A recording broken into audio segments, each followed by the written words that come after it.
Pushkin. We spend hours deciding what to buy, but there's a split-second decision that can make or break a sale. Do you have the trust to hit buy now? Agentic commerce is testing that moment more than ever. And that's where PayPal comes in.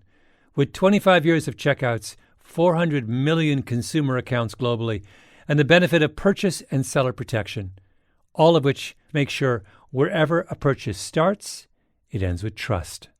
Built for payments, growth, and agentic. PayPal Open, built for all business. Visit paypalopen.com. Purchase and seller protections on eligible transactions only. Terms apply. See paypal.com/risk-management for details. Whatever your goal, trade, show, giveaways, client gifts, or team gear, 4imprint has the promo products to match. With thousands of options, from apparel and drinkware to tech and totes, it's easy to find the right fit for your brand and budget, with standout choices at every price point. And with their 360-degree guarantee, you can be 4imprint certain your order will show up just right on time. Explore more at 4imprint.com. 4imprint, for certain. Liberty was never just a word. It has guided every American endeavor for the past 250 years. And now it takes form in a new way. The 2026 Semi-Quincentennial Coin and Medal Program from the United States Mint celebrates the founding ideals that have long shaped our coinage. Available 1 year only, this historic collection features new coin designs, limited edition releases, and reissues.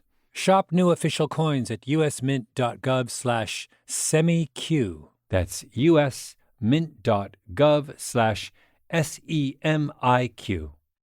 Before we begin, a warning. This episode contains material that may be upsetting to some listeners. Not long ago, I drove from Atlanta, Georgia to Birmingham, Alabama. It's a straight shot west on I-20, 150 miles of rolling hills and piney woods. I got off the freeway on the downtown exit just before what the locals call the malfunction junction, and drove a few blocks south until I came to Kelly Ingram Park, which covers a full city block right in front of 16th Street Baptist Church. I wanted to see a statue that stands in the park, a famous statue. I've always loved statues. I find them moving. Don't know why. Maybe it's because they're a representation of something that we have chosen to take seriously, to memorialize in a permanent form. With a statue, you're saying to the future, this is what I want you to remember about my generation. The statue I came to see is at one end of Kelly Ingram Park. It's of a police officer, big guy, menacing, heavy pair of sunglasses. He has a dog on a leash, a big German shepherd, and the dog is lunging, huge fangs bared at a young black boy who's leaning back, hands to his sides, almost like he's sacrificing himself. It's called Foot Soldier. It looks simple, but that statue is not what you think. Trust me. My name is Malcolm Gladwell. You're listening to Revisionist History, my podcast about things overlooked and misunderstood. This episode is the second in what are going to be a few episodes this season on race and civil rights.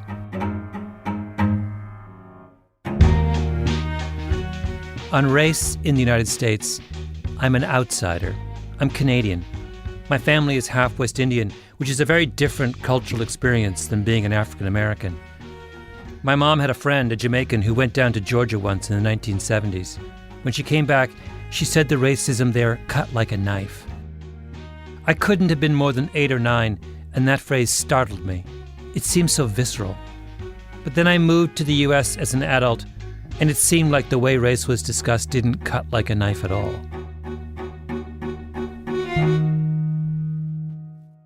What I saw around race in the United States was evasion and euphemism. The subject of my last episode was the Brown decision. For half a century, the integration story has been told with all the suffering taken out. Why? Is it really necessary that every grand civil rights narrative be turned into a fairy tale?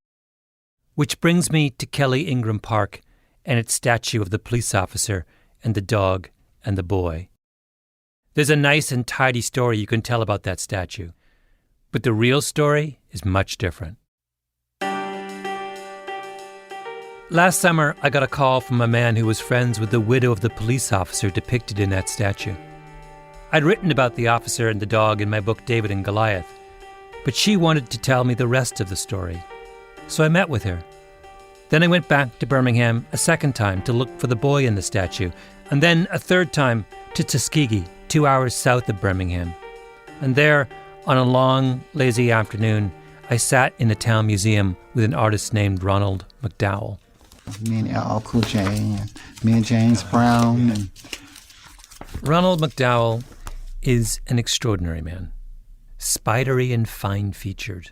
He showed me his portfolio and told me in his urgent confessional whisper about how he was once walking down Sunset Boulevard years ago and ran into Louis Armstrong's nephew, who took him to see Michael Jackson, who wanted McDowell to teach him art, which led in turn to McDowell helping out on the album Thriller. yeah, I did the sketches for Michael on Thriller. Oh, wow.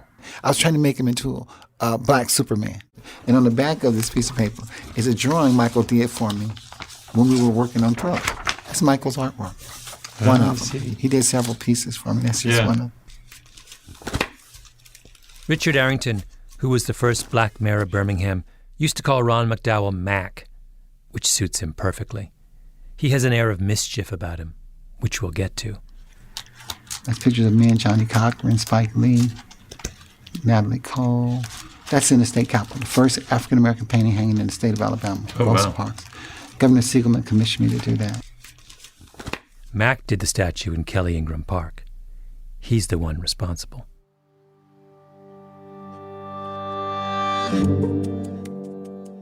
Birmingham is a strange and beautiful place. It was a steel town, like Pittsburgh was, and at the height of the steel industry, there was a lot of money there.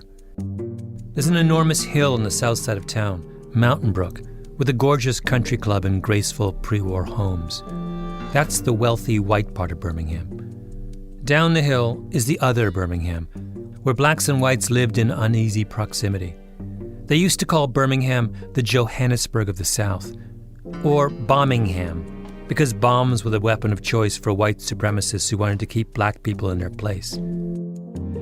There's an old joke from that period that tells you all you really need to know. A black man in Chicago wakes up one morning and tells his wife that Jesus had come to him in a dream and told him to go to Birmingham. His wife is horrified. "Did Jesus say he'd go with you?"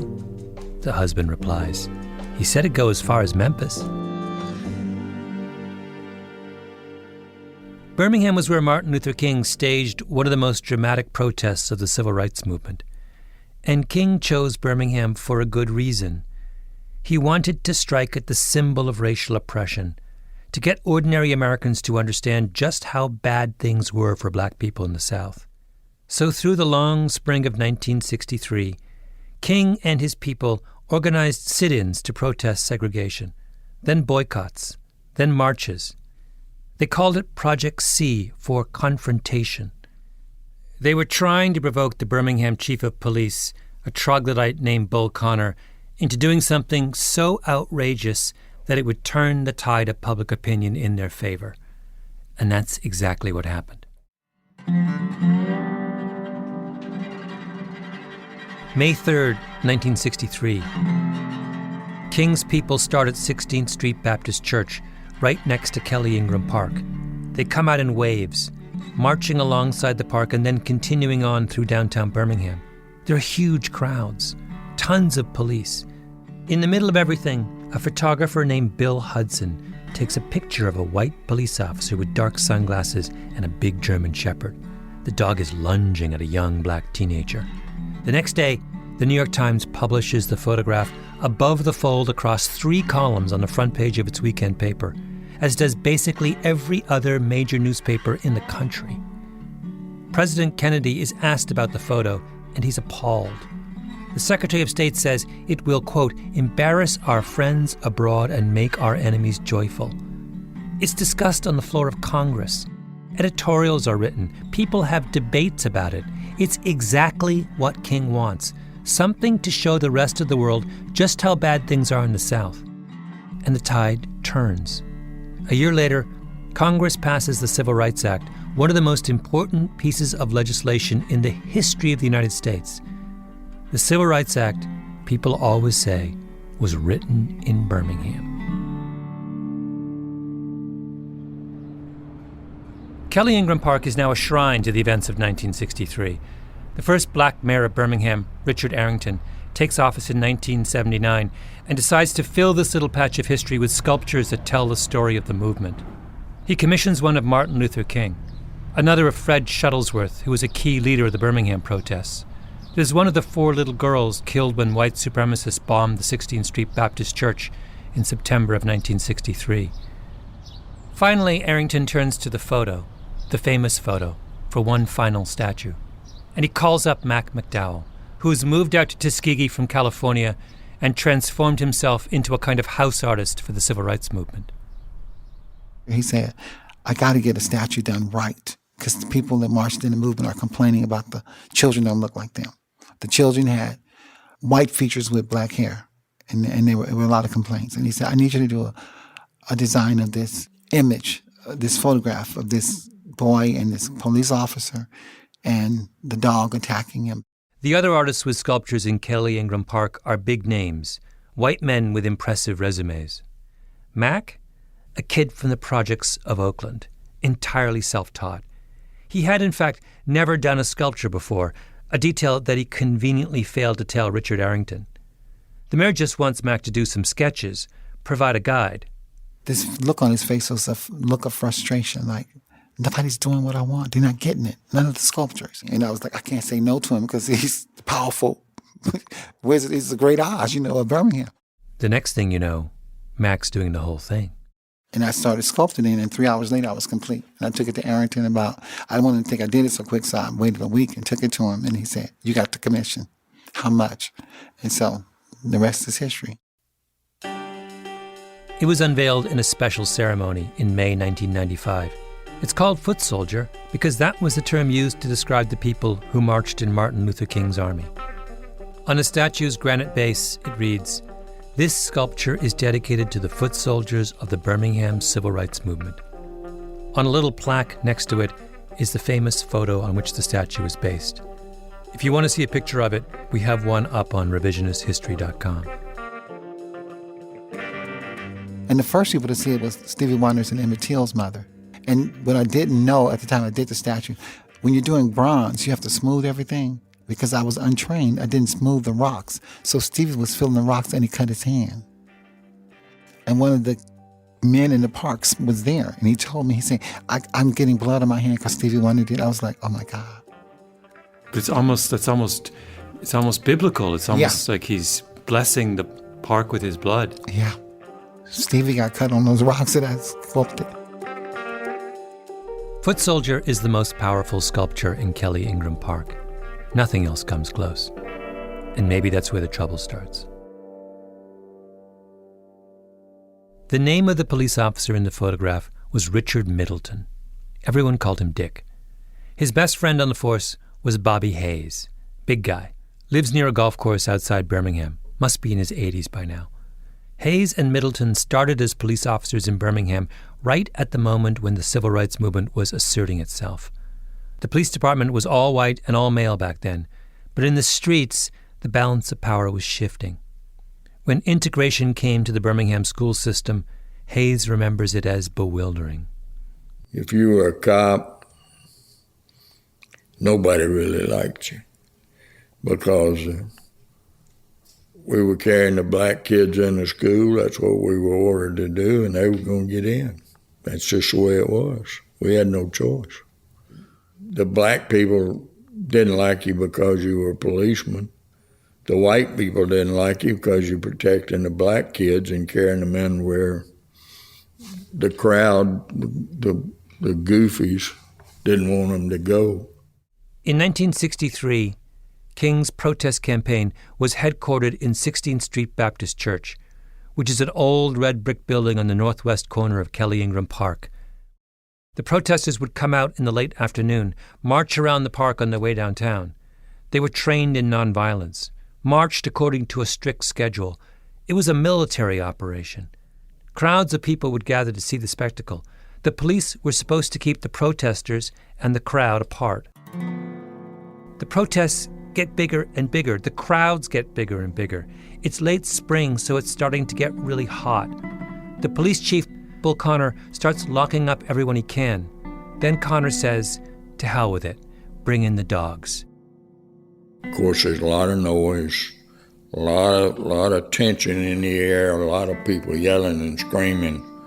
Bricks started coming in, throwing bricks.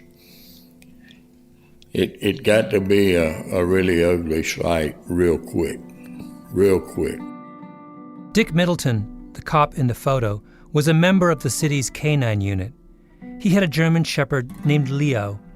He and the other members of the tactical unit were posted behind a barricade, a row of wooden sawhorses running parallel to the curb. There's a line of cops and dogs in a kind of no man's land between the bystanders and the protesters. He was inside the barricade. The crowd was on the other side. And they were taunting the police. And of course, all we could do was just stand at the police. All they could do was just stand there at that time. Dick was well back. The way he told me, he was 10 yards maybe back of the barricades. And the guy came around the barricade. So here we have a foot soldier in the middle of all the mayhem, cutting through the no man's land towards the sidewalk. And Middleton's German shepherd Leo lunges at him. That's the moment Bill Hudson captures in his famous photograph and Ron McDowell captures in his statue. The confrontation between the innocent foot soldier and the snarling face of racial oppression. Bill Hudson's editor says later that he picked that particular photo out of the many taken that day because he was riveted by the saintly calm of the young man in the snarling jaws of the German shepherd. Here's where the story starts to get complicated. This is an interview today, Saturday, May 25th, 1996, at the Birmingham Civil Rights Institute with Mr. Walter Gadsden of Atlanta, Georgia. Okay, how did you get involved in the civil rights movement? Now that's one thing that I always had a problem with.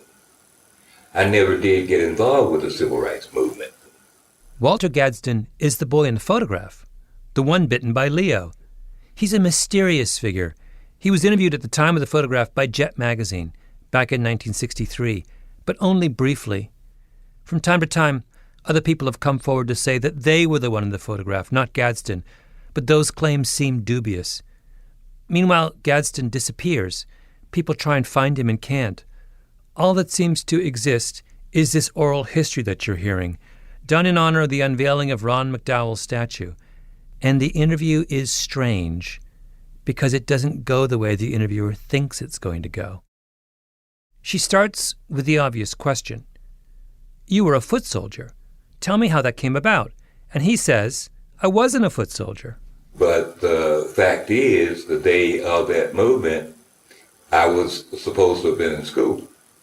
But a friend of mine, or acquaintance of mine, had told me that earlier that Martin Luther King was in town that day and that he was going to be there. And I said I wanted to be there too. I wanted to come and find out what it was all about. Walter Gadsden is a bystander. The famous statue in Kelly Ingram Park, Foot Soldier, is not, in fact, of a foot soldier. It gets stranger. Okay, and when you left school, where did you come downtown? To the park area, the Kelly Ingram Park over there. So we started walking toward the activity, and as I approached and got closer, they turned and looked at me, and I saw them coming toward me, so I turned to leave. He was walking down the street with the protesters coming towards him, so he veers off to get out of their way and rejoin the spectators on the sidewalk, ducks in behind the row of sawhorses, where he runs into Officer Middleton and Leo. So as I turned and started to walk away, I was grabbed, and the rest of it. Grabbed by the policeman? Grabbed by the policeman, and yanked toward him. Is that when the dog bit you? Did the dog bite you? As near as I can remember, that happened simultaneously. Did you? Because the policeman grabbed me, I don't remember what hand, but the dog, he grabbed me with one hand. It happened so fast, there was nothing I could do except throw up a leg and try to protect myself. And as I was doing that, there I went. Yeah. If you look at the famous photo, Gadsden's explanation makes sense. Leo is lunging. The bite is a millisecond away. But Gadsden and Middleton just look startled, the way people do if they unexpectedly bump into each other. Gadsden has his knee up as a reflex, and his hand on Middleton as if to steady himself. Middleton has one hand on Gadsden, and his other arm is flexed. He's yanking back on the leash. Leo has freaked out, and he's trying to restrain him. Leo, whoa! Middleton's colleague Bobby Hayes made the same point to me. Middleton's not letting Leo loose on Gadsden. Quite the opposite. If you look at the picture, you can tell he's holding the dog back. The line's taut, the dog's feet are in the air, the best I recall, and Dick's got him here. He's holding that line. He's not going to let him bite that guy. Now, what does Gadsden say about all this? Does he think he's been the victim of police brutality? Not at all. In fact, he can't seem to understand why everyone makes such a big deal out of what happened to him that day. How did your family members react to your participation? Well, they were angry because I didn't attend school that day. Okay. He appears in an image that transfixed the world, and his parents are mad that he skipped school. The interviewer then tries to get at Gadsden's connections to the struggle for civil rights. Okay, well, the church where your parents or your family members were attending, were they involved in the civil rights movement during that time, do you know? They never told me of it. Okay. What benefits do you, your family, and the community realize as a result of that movement? None. None. In answer to the question, what benefits did your family receive from the civil rights movement, he answers, none. He's not having any of it. Gadsden's interview, in fact, just gets weirder. Okay, if you were in control of an organization or a movement of such and could go back and change some things, what would you change? Okay, the things that I would change would be a more careful choice of people involved in all of those movements. There are too many, to be just blunt, crooked people. Many of the people that were involved and had notoriety became too crooked. The most famous photograph of the civil rights movement is of a startled cop trying desperately to hold his dog back from biting a bystander who wasn't that much of a fan of the civil rights movement. I'm wondering still why me, because I've never had any notoriety whatsoever concerning that picture. That picture was in the paper, but many other people were too. Yes. Many other situations, buses, bombings. Yes. But they chose to use the little boy at 15 for that statue. The little boy in age, but not the little boy in size. Were you surprised when you found out about it? I was totally flabbergasted. I didn't know what to think. And Gadsden's main objection? He's light-skinned. He says the statue makes him look dark-skinned. That statue doesn't look like me. It looks like a totally different boy. That looks like an African boy. That's the way you feel about it. It looks like an African boy? It looks like an African boy. The color or the features? The features, the lips, the size. You take a look at the picture there and the statue there. The boy is short. I was tall for my age. If you listen to the whole interview, it nearly goes off the rails at this point. The interviewer expected to find a heroic civil rights veteran.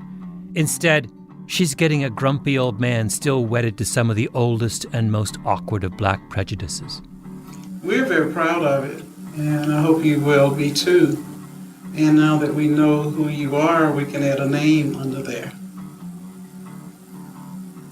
That you were the young boy that the sculptor used.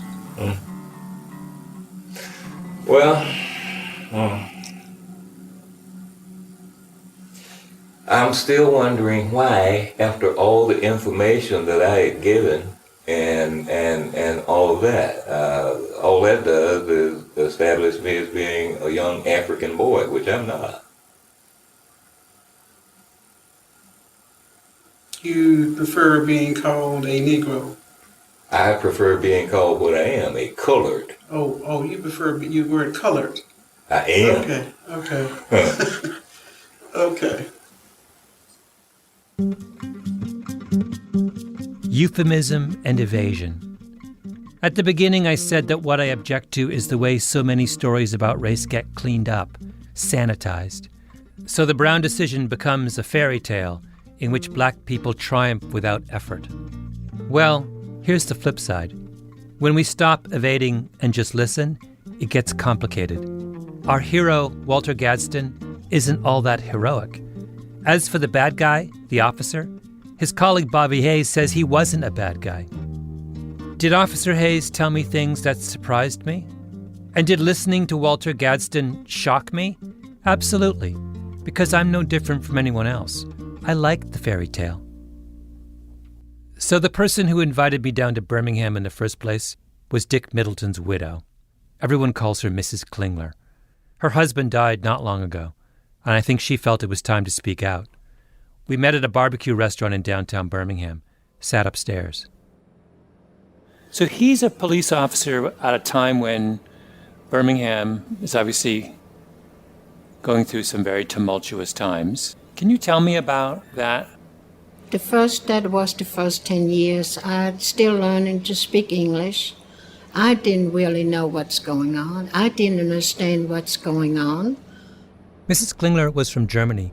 She met Richard when he was stationed there with the Army. She says what happened on that spring day in 1963 was like a shadow over her husband. He went to work and come home and enjoy the family. But I knew something is going on. Then later on, you see the picture in the paper. He never really discussed it. She had a big book with her, filled with clippings of her husband's career and other photographs from that day in Kelly Ingram Park. She wanted to set the record straight. Her husband was unfairly vilified. He done his job, and he was spit at. He was thrown rocks at, and he did not let the guy put the dog to him. He was holding the leash away from him. If you see other pictures, what happened. This was not the right picture. This was not the truth. This was not the truth. For the longest time afterwards, they got hate mail. So how soon did the letters start coming? Just I'm sure the next month or so when it went all over the world. Just as ugly as you can imagine. Yeah. Did he ever talk to any journalist or, do you know? No. He never gave any interviews? He didn't give no interviews because I think he felt like what he was portrayed as, they would not tell the truth. Yeah. No matter what he say, no matter what he would do, they would not believe him. All they look at the picture, that's all. Do you think your husband suffered? I think he has, yes. There's a statue in Kelly Ingram Park of one of the most iconic moments in civil rights history, and everyone directly involved in that moment thinks it didn't happen that way. Oh, Mac, what did you do?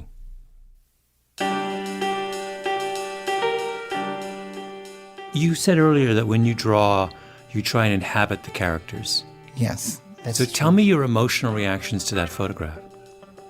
Well, I saw that the boy was maybe about 6'4", The officer is maybe 5'10", 5'9". And I said, this is a movement about power. So I made the little boy younger and smaller, and the officer taller and stronger. The arm of the law is so strong. That's why his arm is almost like straight. And the dog is more like a wolf than a real dog. Because if I'm a little boy, that's what I would see. I would see like this Superman hovering over me, putting this big old giant monster of a dog in my groin area, in my private area. And so that's what I envisioned when I first saw the photographs. And you changed it. In the photograph, I noticed the boy is leaning in, and in your sculpture, he's leaning back. Tell me about that. He's leaning back because I wanted to depict him showing that I'm not going to fight you. I'm not leaving, I'm not moving, I'm standing, but I'm not going to fight you. This is a nonviolent protest. That's why his hands are open and he's going back, like, do whatever you're going to do. Put the dog on me, beat me with the club, whatever you want to do. And I saw all of that when I saw the photograph. We were in the Tuskegee History Center, a museum on Elm Street not far from the university. It's in what looks like an old bank, and it's filled with exhibits to the town's extraordinary history. The infamous Tuskegee syphilis study, the Tuskegee Airmen, Rosa Parks' Tuskegee native. McDowell's work was all over the walls. He took me on a little tour. Then we sat down, and he took out his portfolio. Okay, here are the statues. Those glasses are like... Wait, are the glasses the same? Did you make the glasses bigger too? Mm-hmm. Yeah. They're bigger. Mac has a whole section on the statue. Preliminary drawings, sketches, photographs. So he's almost like a blind officer. He doesn't even see the kid because he's so far beyond that. Kill this nigger. Attack this nigger. He's so past the reality of this is a innocent human child, a human being. That's why he's wearing blind people glasses. That is so interesting because when you see that's the thing I couldn't put my finger on. The officer is behaving as if he's blind. Mm-hmm. The dog is attacking. He doesn't even see the boy. Mm-hmm. You're the first person I told that to. That's so interesting. See how vicious the dog looks? Oh my. As a wolf. Mm-hmm. I did the hair with I didn't know what instruments to use. I did all this with a pencil. Pencil it, the hairs, and I do the teeth like that. And oh, look at the teeth. Mm-hmm. I did that on purpose. The curved. Oh, yeah. Because if you have a curved tooth, like if you see those werewolf pictures, the teeth are curved, because once there's like a snake, when he bites you, if he doesn't retract, he's going to rip. It's not going in and coming out. When it comes out, he's going to rip flesh. When you're face to face with the statue, it has historical authority. It's in the shadow of 16th Street Baptist Church inside Kelly Ingram Park at the actual site of the Birmingham marches. But it's a work of imagination. It's not a literal representation. It's art. Wait, are there other details that, you were saying there's the blind officer, there's the curved teeth on the dog. See, the officer moved all of his anger into the dog. And it's the dog that's attacking the boy. That's what they do with racism. Mac made Leo into a wolf and blinded Middleton and shrank Walter Gadsden until he was tiny and helpless because he was telling a story about Birmingham. That's what history is. Each side writes their own story, and the winner's story is the one we call the truth. You don't think white people told their share of whoppers over the years in the South? You don't think that there's a statue in a southern town somewhere of a champion of the Confederacy that makes a hero of someone who was actually a villain? White people got to do that in the South for centuries. Foot soldier is just what happens when the people on the bottom finally get the power to tell the story their way. It was a long time coming.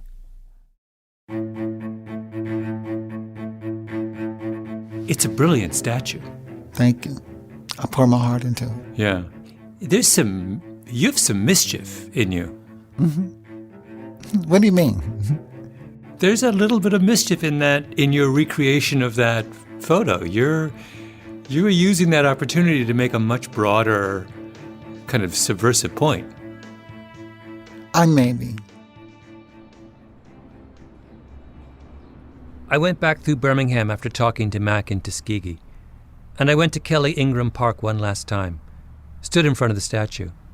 I think everyone who wants to understand the civil rights movement should do that, because of what it means, the hard-won reward of a long and costly battle over who gets to control the stories that make up history. But if you do, just keep in mind that Dick Middleton didn't actually sick his dog Leo on Walter Gadsden, and that Walter Gadsden wasn't actually a foot soldier for civil rights. Mayor Arrington told me right after we did the unveiling, he got hundreds of threats about bombing and tearing the statue up from all over the world.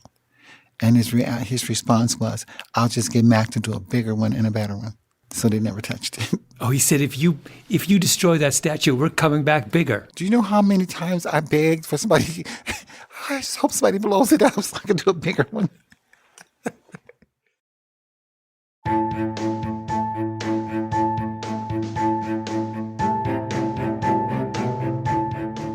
Revisionist History is produced by Mia Lobel and Jacob Smith, with Camille Baptista, Stephanie Daniel, and Xiomara Martinez-White.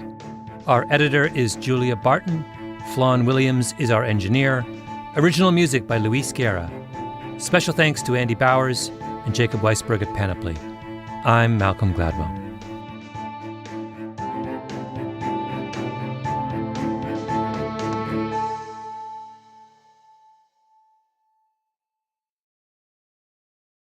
We spend hours deciding what to buy, but there's a split-second decision that can make or break a sale. Do you have the trust to hit buy now? Agentic commerce is testing that moment more than ever, and that's where PayPal comes in. With 25 years of checkouts, 400 million consumer accounts globally, and the benefit of purchase and seller protection, all of which make sure wherever a purchase starts, it ends with trust. Built for payments, growth, and agentic. PayPal Open, built for all business. Visit paypalopen.com. Purchase and seller protections on eligible transactions only. Terms apply. See paypal.com/risk-management for details. Whatever your goal, trade, show giveaways, client gifts, or team gear, 4imprint has the promo products to match. With thousands of options, from apparel and drinkware to tech and totes, it's easy to find the right fit for your brand and budget, with standout choices at every price point. And with their 360-degree guarantee, you can be 4imprint certain your order will show up just right on time. Explore more at 4imprint.com. 4imprint, for certain. Liberty was never just a word. It has guided every American endeavor for the past 250 years. And now it takes form in a new way. The 2026 Semi-Quincentennial Coin and Medal Program from the United States Mint celebrates the founding ideals that have long shaped our coinage. Available 1 year only, this historic collection features new coin designs, limited edition releases, and reissues. Shop new official coins at usmint.gov/semiq. That's usmint.gov/SEMIQ.